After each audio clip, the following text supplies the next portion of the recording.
সুশিক্ষা প্রয়োগে হতে পারে প্রজন্মের বিকাশ।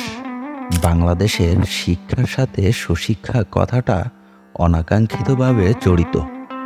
নৈতিক গুণাবলী না থাকলে যেমন সুশিক্ষার আসল উদ্দেশ্য ব্যাহত হয়, তেমনি শিক্ষা পরিণত হয় কুশিক্ষায়।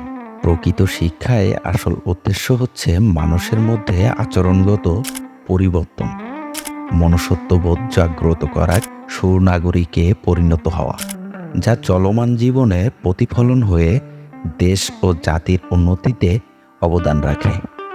তাই শিক্ষিত হওয়ার চেয়ে সুশিক্ষিত হওয়াটা গুরুত্বপূর্ণ। সুশিক্ষিত একজন মানুষের মধ্যে পরিপূর্ণ জ্ঞান থাকবে, মনকে সুন্দর করবে, মানসিকতাকে পরিপূর্ণ করবে মানবিকতায়, অন্ধকার থেকে আলোতে নিয়ে আসবে, এক কথায় প্রজন্মকে পরিপূর্ণ মানুষ হিসেবে গড়ে তুলবে। আর তাই শিক্ষাকে পর্যবসিত করতে হবে সুশিক্ষায়।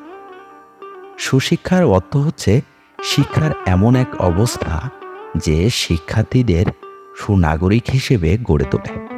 একজন শিক্ষার্থী প্রকৃত মানুষ হিসেবে গড়ে ওঠে সুশিক্ষা অর্জনের মাধ্যমে। শিক্ষিত সমাজ অনেক ব্যক্তি প্রতিনিয়ত হাজারো জঘন্য ঘটনার জন্ম দিচ্ছে আর নিজেকে শিক্ষিত বলে দাবি করছে। একদল স্বার্থপর শিক্ষিত মানুষ, যাদের কাছে জিম্মি দেশের নানা শ্রেণীর পেশার মানুষ, বৃদ্ধ, শিশু কিংবা নারীরা শিক্ষিতের ব্যানার প্রয়োগ করে হাসিল করছে তাদের নিজস্ব স্বার্থ, যা কিনা দেশ জাতি সুশিক্ষায় শিক্ষিত হওয়া বিঘ্নিত হচ্ছে। এসব নামধারী শিক্ষিত মানুষদের যেন দেখার কেউ নেই। দেশের বর্তমান ঘটনাবহুল পর্যবেক্ষণ করলে দেখা যায়, বাবা তার মেয়েকে ধর্ষণ করছে, আবার তাকে পুলিশ গ্রেপ্তারও করছে। শিক্ষক ছাত্রীকে ধর্ষণ করছে, আবার ছাত্র শিক্ষককে ধর্ষণ করছে। তাহলে শিক্ষিত সমাজে শিক্ষিত ব্যক্তিরা মানসিকতা কোথায় গিয়ে দাঁড়িয়েছে, যেখানে বর্তমান সমাজে বাবার কাছেই তার মেয়ে নিরাপদে থাকে না? এটাই কি তাহলে শিক্ষা?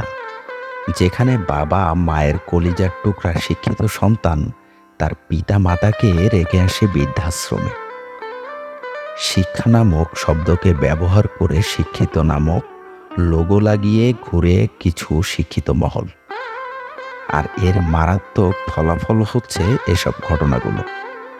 সমাজে সন্তানকে বাবা মা বড় করেছেন, শিক্ষার জন্য মানুষের দ্বারে দ্বারে ঘুরছেন, কিন্তু সন্তান তার বাবা মাকে ভরণ পোষণ দিচ্ছে না।